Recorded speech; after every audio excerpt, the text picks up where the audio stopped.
Welcome back. Thank you for staying with us. The Ministry of Health and Wellness wishes to inform the public of an international recall of the heartburn drug Zantac in capsule, tablet, liquid and injectable preparations. In September of this year, the United States Food and Drug Administration launched an investigation into Zantac and its generic versions after a Connecticut-based pharmacy raised alert on the presence of NDMA, a carcinogenic substance, in a batch of the drug. Procurement Officer of the Ministry of Health and Wellness, Alison Jean, released the following statement after local investigation. Our investigations have revealed that these medications from the affected manufacturers are not available in the public sector pharmacies. That is, they are not available at Victoria Hospital, St. Jude Hospital, the district medical hospitals and the wellness centers. However, in the private sector pharmacies, specific lots from the affected batches of Zantac tablets from GlaxoSmithKline were identified and have been removed from the shelves. The Ministry of Health and Wellness advises that persons who are unsure whether they have the product should consult their healthcare provider. The recall is voluntary. However, the Ministry of Health and Wellness advises people to comply for their own safety. For further information, please contact the drug inspector at the Ministry of Health and Wellness in the Sir Stanislaus James Building in Castries at telephone number 468-5311. The Raise Your Voice St. Lucia President Catherine Seelys is raising concern about the safety of hotel staff, particularly females who work the night shift. Seelys says as a result of strict hotel management policies, staff who clock out at night are left to face the perils of the streets when they are dropped off by staff buses. She says staff bus drivers are being instructed to drop staff off at key points rather than their homes. She says this is a dangerous gamble.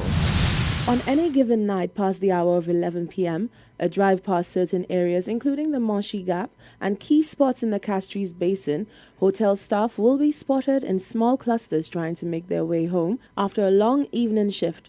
In many instances, said employees have been subjected to stick-ups, armed robberies, physical and even sexual assault. Well, one women's rights activist is having none of it and is calling on the powers that be to do their part to put an end to this kind of victimization. Catherine Seelys, who is the president of Raise Your Voice St. Lucia, told Hot 7 News that this should be a concern to the nation. And the concerns are not mine. The concerns should be everybody, particularly the St. Lucia Hotel and Tourism Association, the St. Lucia Tourist Board, whatever it is now, the Ministry of Tourism, the Minister of Tourism, the Cabinet of Ministers. We are talking about the safety and security of women in this country. We have been aware for quite some time now, years now, that women who work the 11 o'clock shifts at the hotel are being dropped off at particular points by the bridge in Castries, in the Moshi Gap, in the Babono Gap, and in town, and they have to get to places like Karili, like different areas. We want to send a very strong message to the government of St. Lucia when they are signing those very nice documents, giving the hotels millions of dollars in concession, that safety and security of staff should be a very urgent matter that should be handled. It should be a priority, and that women should not be subjected to being held up at gunpoint for their phone and their bags. Sometimes they only have $5, sometimes they only have $20. Seelys said the hotels who implement the drop-off restrictions should be more mindful of the dangers lurking and should protect their staff members from such dangers. She said the government of St. Lucia also needs to step in to ensure that these steps are taken. And the hotel is signing a contract with the drivers to say that you are supposed to drop people at key points and they have to find their way to the particular homes. Who is going to drop you on the kind of peanut salary the hotels are paying at your home? Do you have money to take taxi? Do you have money to buy a vehicle? We need the government of St. Lucia to make this a condition that the care and protection and safety of female staff of the hotel and everybody else is a priority when they sign in those concession documents, that It is part of the hotel course that everybody get to their home safely. And women are tired of being robbed at gunpoint, are being raped, being gang raped, being beaten, being murdered, men, women, children. And you know, we don't hear the voice of the National Security Minister. We don't hear the voice of the Tourism Minister. We do not hear, and we have not heard the voice of the Prime Minister of St. Lucia. The Raise Your Voice president said, on the other hand, the staff themselves should stand up and say enough is enough.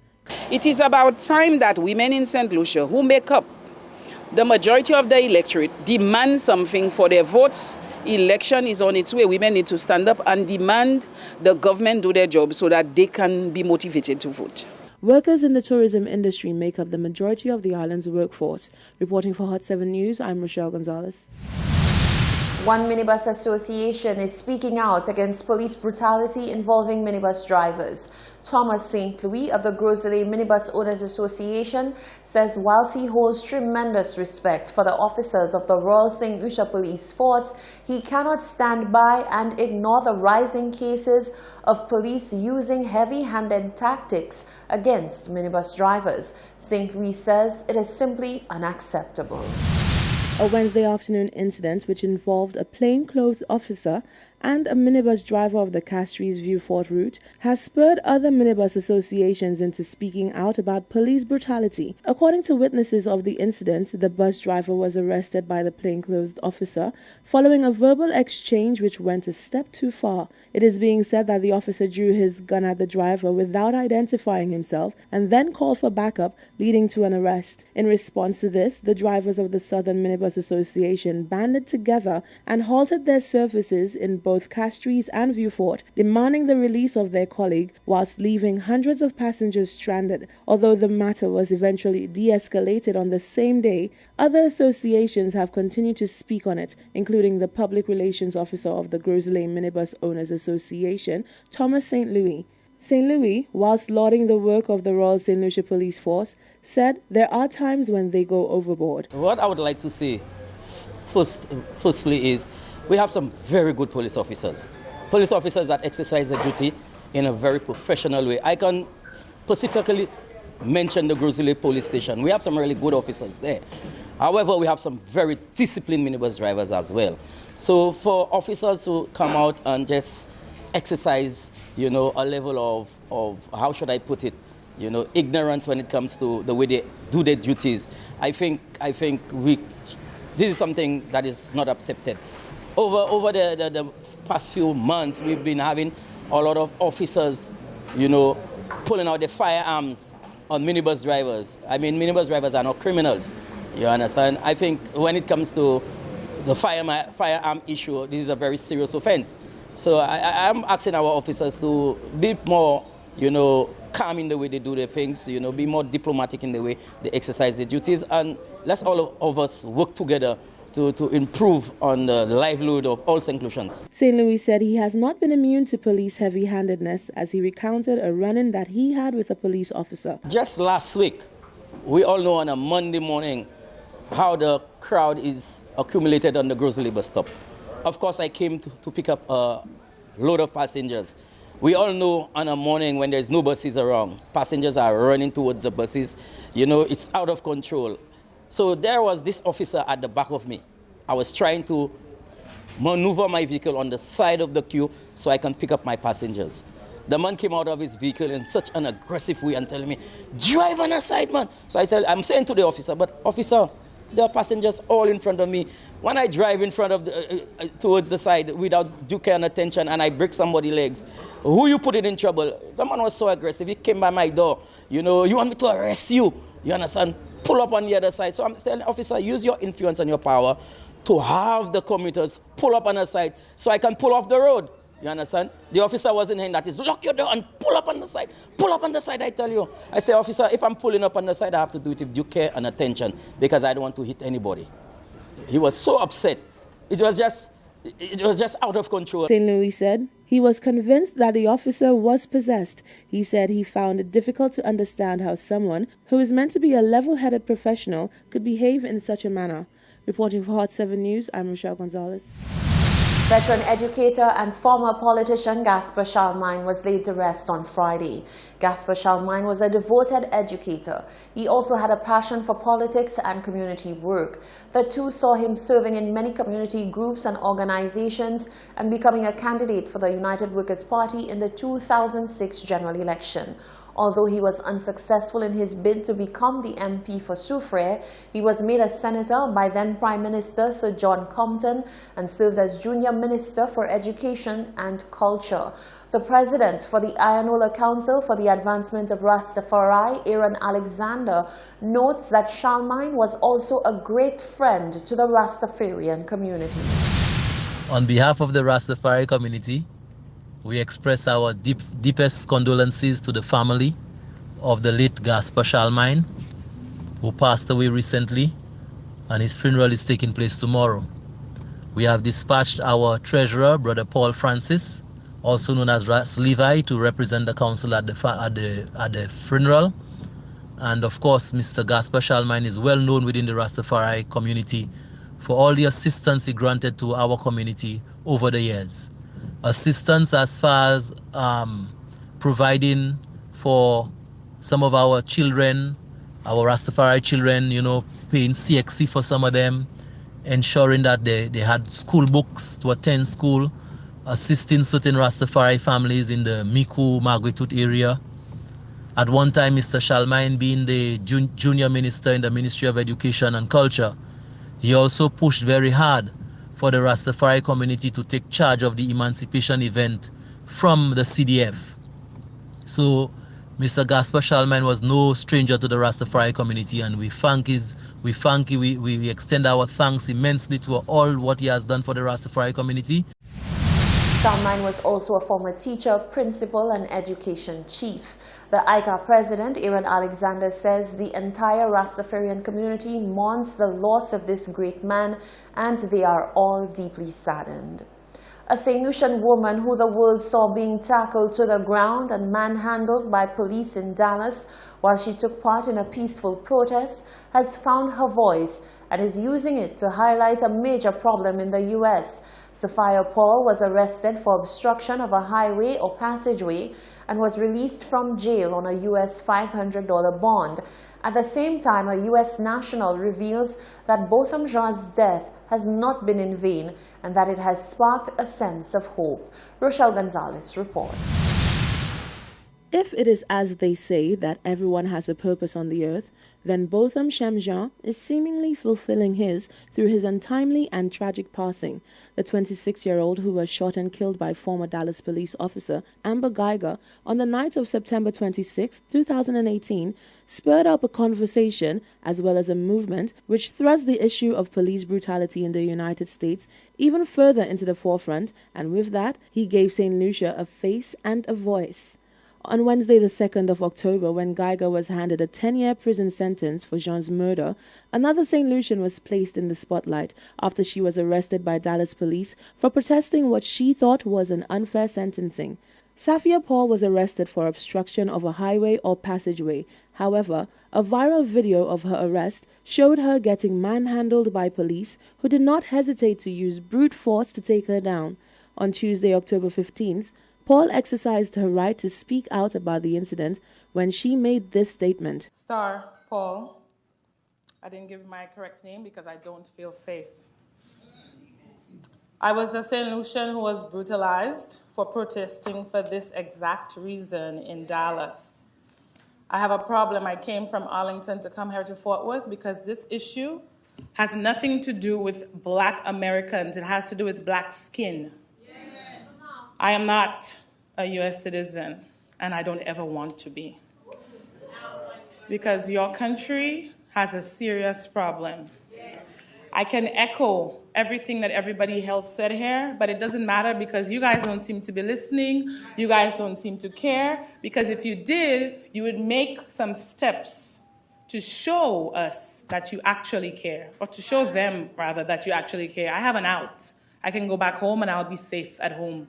The police at home, we work together. When someone does something wrong, we hold them accountable. They know the consequences from the beginning so that they do not do the actions afterwards. So you guys need to start giving consequences, need to start implementing them and ensure that they are carried out. I want to speak to economic stuff now because it seems that the only place you guys listen is when your pocket is hurt. So I want to propose something to you, all of you guys. I don't know all the intricacies of your systems. I don't know how much money you guys get, but I imagine that it is enough for us to say, just plain and simple, if I pay money for a service, I'm a tax-paying citizen, by the way, not citizen, I don't want to be a citizen. I'm tax-paying, but I cannot vote, right? I pay taxes, but I cannot vote because I'm not a citizen of your country, right? So I propose that any time that we pay money for a service and you do not fulfill that service, that you provide us with a refund, because that's exactly what would happen in any regular situation. Paul's 3-minute and 12-second statement has been seen and aired in newscasts around the country and has been widely received as powerful and hard-hitting. In the meantime, the aftermath of the death of Botham Jean continues to invoke hope, especially among the persons of color who are most at risk of the dangerous epidemic. One such hopeful individual is Ty Hobson, who is a former child prodigy and a current human rights activist. My reaction to the verdict was a reaction held by many black Americans here. You know, for a long time there was a question as to whether or not the courts were about to greenlight the killing of unarmed black men and women all across the United States in their homes with their ruling in this court case. A lot of speculation around whether we would see the same sort of inaction that we've seen in times past. And so with this decision, the jurors in this case realized that they had to hold Amber Geiger to a standard. To a standard which declares that she walked in and unlawfully killed a man who deserves to still be here today. Botham Jean should still be alive. I think the verdict is a step in the right direction. It will do nothing to restore the Jean family and to bring back a son, to bring back somebody who was a key part of their family, but I do think that it is the right decision. Hobson said although the outcome of the case is only a scratch on the surface, this baby step is impactful in its own rights. I wouldn't necessarily say that this means anything for black people beyond, I guess, just a sort of symbolic victory in this moment. You know, all too often we've seen situations where law enforcement officers were not held to this standard of accountability. And I think it's just, like I said, more of a sigh of relief than any sort of signal of substantive change in America. We still have a long way to go as far as race relations are concerned here in America, as far as police and community relations are concerned here in America. But the ruling here in this instance, I guess, is a step in the right direction, a step towards holding all members of our society accountable, whether they wear a badge or not. And I think that you will come to find that some black Americans were encouraged by the results that they heard. Following her arrest, Paul was released from jail on a US $500 bond. Reporting for Hot 7 News, I'm Rochelle Gonzalez. It started with Perfect Body. A snippet of the 2018 release from Savion was uploaded to his Instagram page. It was there that a member of Jamaica's musical royalty heard it and sent the young St. Lucian artiste a private message. The Jamaican artist who reached out to Savion in late 2018 was Nicky B, full name Nicholas Bennett. He is the son of Michael Mikey Bennett and is credited with pioneering the island pop sound that fuses dancehall and radio-friendly pop music. He has penned music for the likes of internationally acclaimed artists such as Omarion and Sean Paul. A trip to Jamaica followed the initial conversation between Savion and Nicky B. It was there that work started on Savion's EP, which features collaborations with a number of world-renowned artists. Savion's EP was recorded at Mikey's legendary Grafton Studios and will be distributed by various international record labels. This is the Hot 7 TV Nightly News. Stay with us. There's more news coming up after the break.